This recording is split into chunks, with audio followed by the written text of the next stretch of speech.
When we talked about multi-electron atoms, we discussed the fact that the intrinsic angular momentum that electrons have ultimately led us to the Pauli Exclusion Principle.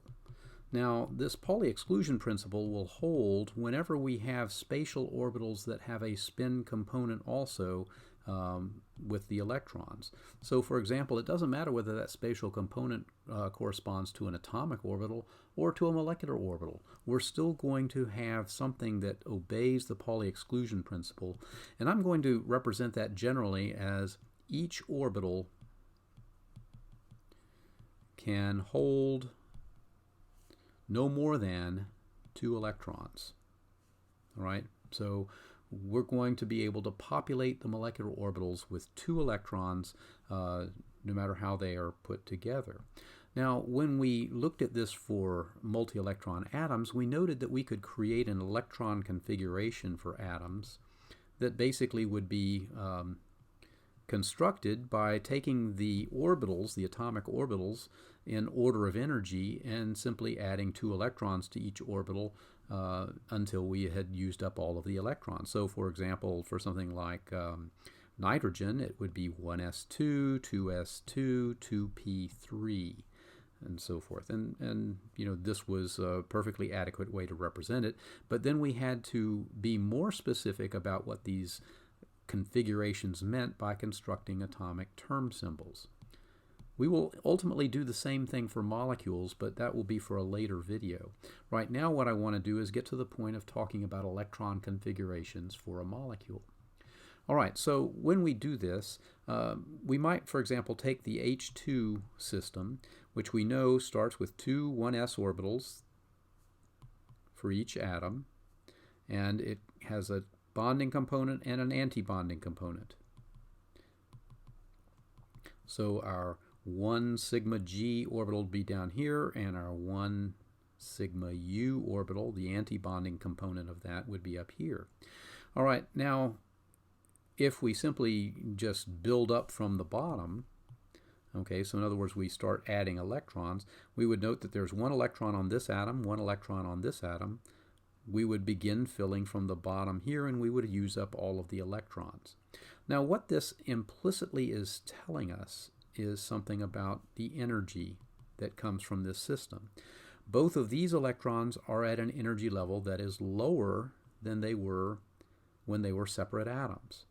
So since the energy, I'll say twice the energy of the sigma G orbital is lower than twice the energy of the 1s orbital, this tells us that a bond forms. And in fact, that bond, when we measure it, has an energy to break it of about 457 kilojoules per mole.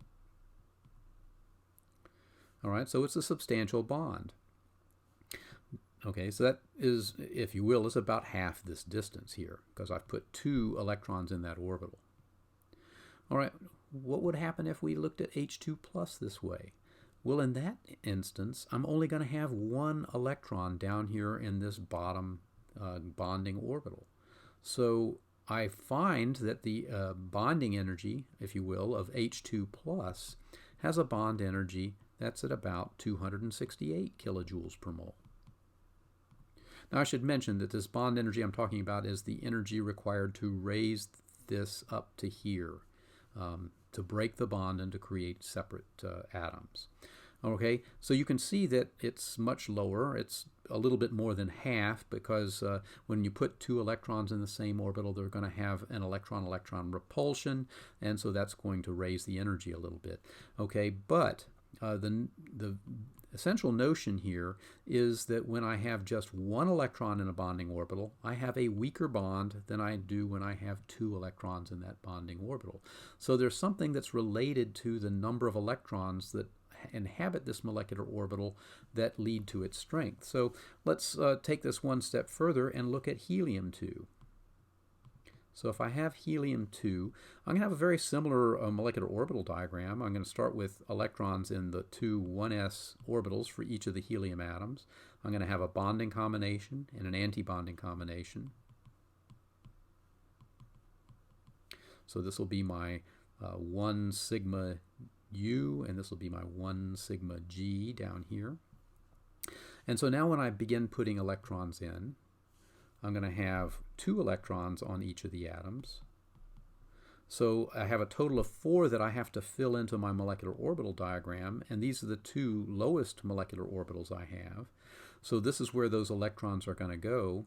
But once again, when I look at the energy, I have to now compare 2 electrons in the sigma G orbital and 2 electrons in the sigma U orbital and see how they compare with 4 electrons in the 1s orbital. So I've got 4 electrons in 1s here. Okay, these are smaller or lower energy, these are higher energy. And as we've noted, they're roughly distributed equally about this axis. So in other words, the amount of energy you gain down here is about the same as the amount of energy you lose up here. All right, so it turns out we would expect that the bonding energy of He2 would be around 0. And in fact, it has been measured. It's very small. It's about 0.01 kilojoules per mole, so it's very small. And you can only create helium-2 molecule when you're at very, very cold temperatures. So for our purposes, we can basically take that to mean 0. So what we have here are a couple of instances where we have a case where we do have bonding and a case where we apparently do not have bonding. I mean, I should put an X there. All right, so what that leads us to is the establishment of a parameter that we can easily calculate that allow us to make a quick judgment as to whether or not a bond is formed, or if a bond is formed, roughly what its order of strength might be. So we call this thing that we can measure the bond order. And we're basically going to tally it up as 1/2 the number of bonding electrons, so electrons that are in a bonding orbital, minus the number of antibonding electrons. And this is based on the idea that the antibonding orbitals are as much above the energy of the atomic orbitals as the bonding orbitals are below it. So they, in a sense, cancel each other out. So now when we apply this to hydrogen, we would find that the bond order is 1/2 of 2 minus 0, or 1. Hydrogen has 1 bond. For helium, so this is hydrogen, for helium, we would have 1/2 of 2 minus 2, or 0. And for H2 plus, we would have 1/2 of 1 minus 0, or 1/2. So a weaker bond. All right, I've left a lot of room over here on the right-hand side because I want to do an example that requires a larger molecular orbital diagram. And that example would be for fluorine-2. So the diatomic fluorine, which we know exists, so we should expect to find some kind of bond formed here. All right, so what we'll have are 1s orbitals at this level, 2s orbitals at this level, and 2p orbitals even higher. Now fluorine is beyond nitrogen, so we know that its sigma 2pz orbital is going to be lower than the pi 2p x and y orbitals are going to be. And similarly, we'll have this up here for the molecular orbitals. We'll have an antibonding orbital and a bonding orbital for the 2s. I should have labeled these as I wrote them on here. And we'll have a bonding and an antibonding orbital for the 1s. All right, let me connect all the parentages here. So these are connected. These are connected. And these are connected.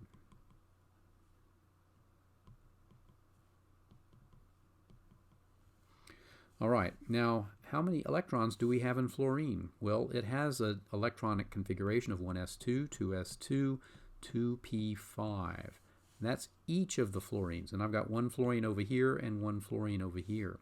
So I'll have these two filled. I'll have these two filled.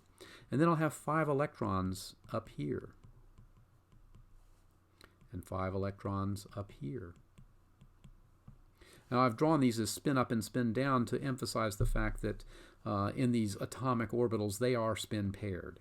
All right, now when I add these electrons in, I'll fill up all of the sigma G and sigma U orbitals. So this is the 1 sigma G, and this is the 1 sigma U. This is the 2 sigma G and the 2 sigma U. This is 3 sigma G. 3 sigma U is way up here. And then I'll have 1 pi U and 1 pi G here. All right, so now as I finish filling in all of the electrons, you know, when I get to the p electron, the 2s electrons, I will fill both the bonding and the anti-bonding orbitals. When I fill these in, I'll put the first 6 of the 10 electrons that I have down here in bonding orbitals, and then the last 4 will go up here in the anti-bonding pi orbitals. So in essence, what I'll have is if I'm tallying up bonding and anti-bonding, I have 4 here in the anti-bonding, I have 4 here in the bonding, 2 in the bonding, I've got 2 here in the anti-bonding, 2 in the bonding, 2 here in the anti-bonding, and 2 here in the bonding. So when I add them all up, I'll have 4 plus 6, 10 bonding, 4 plus 4, 8 anti-bonding. So my bond order is going to be 1/2 the difference of these two numbers. So I'll have 1 bond for fluorine. And that is indeed consistent with the ways that the things that we know about the fluorine diatomic molecule. Now, I want to add one final thing, and that is I originally wrote down this electronic configuration for atoms. Can we do the same thing for molecules? Well, in fact, we can. Okay, here's the atomic electron configuration for fluorine. If I want to write down a molecular configuration for F2, what I might do is this. I'm going to draw this in a little bit different color. I might say that I've got a sigma, 1 sigma G, and I've got 2 electrons in that. I've got 1 sigma U, and I have 2 electrons in that. I have 2 sigma G with 2 electrons and 2 sigma U with 2 electrons. And then for 3 sigma G, I have 2 electrons. For 1 pi U, I've got 4 electrons. For 1 sigma G, I also have 4 electrons. And that's used up all of the electrons in fluorine. So this would be an electronic configuration for the molecule, the diatomic molecule F2. So you can see we build it very similar to the ones that we draw for the atoms, except now it's a little bit more complicated because I'm having to designate these molecular orbitals using numbers that order them in energy and symmetry labels that tell us whether they're bonding or anti-bonding molecular orbitals.